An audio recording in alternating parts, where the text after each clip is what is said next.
Hi, I'm Susie Egan at Cottage Lake Gardens, and today we're on the Trillium Trail again in the northern region of the Trillium Trail, and we're going to show you the cutest little dainty, frilly, delicate-looking eastern woodland wildflower, and it's called the Thalictrum thalictroides.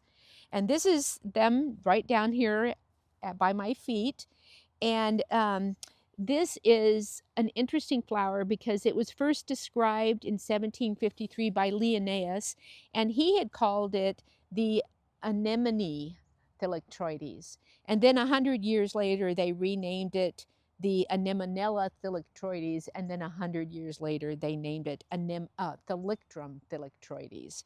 So that's what it goes by now.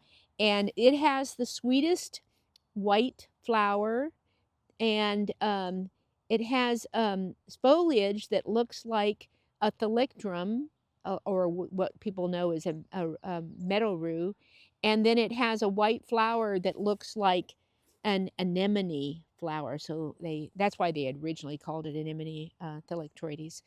So are usually white. They have yellowish green stamens. I don't know if we can get a close-up of that at all, but it's in the center of the flower.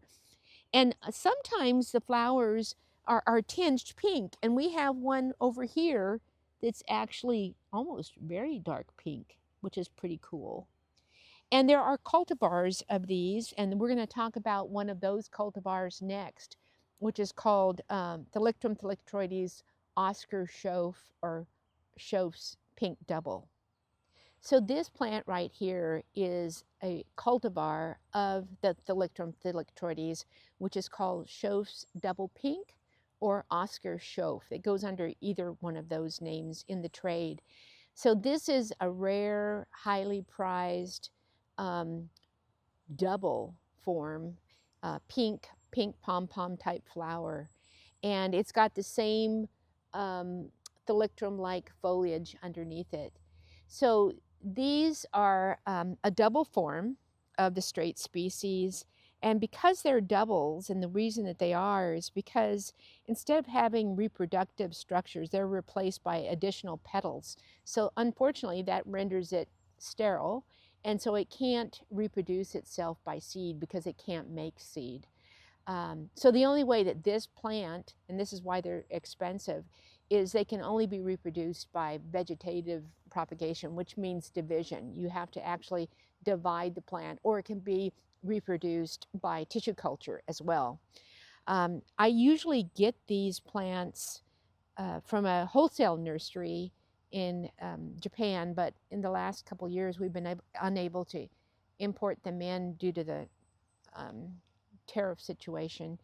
The tariffs are unreliable. So unfortunately right now we're not able to get more of them other than dividing our mother plants. So this is a plant that likes part shade, it likes moisture. It looks really fragile, but it's actually fairly durable. And if you do have one, the one way you can divide it. So once you get a larger established plant, you can actually take a spade or a shovel, and it sounds horrible, but you can actually, just whack it right down the middle gently, and then divide it, and then you'll have two plants. So when you are able to buy them, they're rather expensive. They easily go for $30 or $35 a plant, but they're totally worth it. And you want to put them in an area where you can really see them.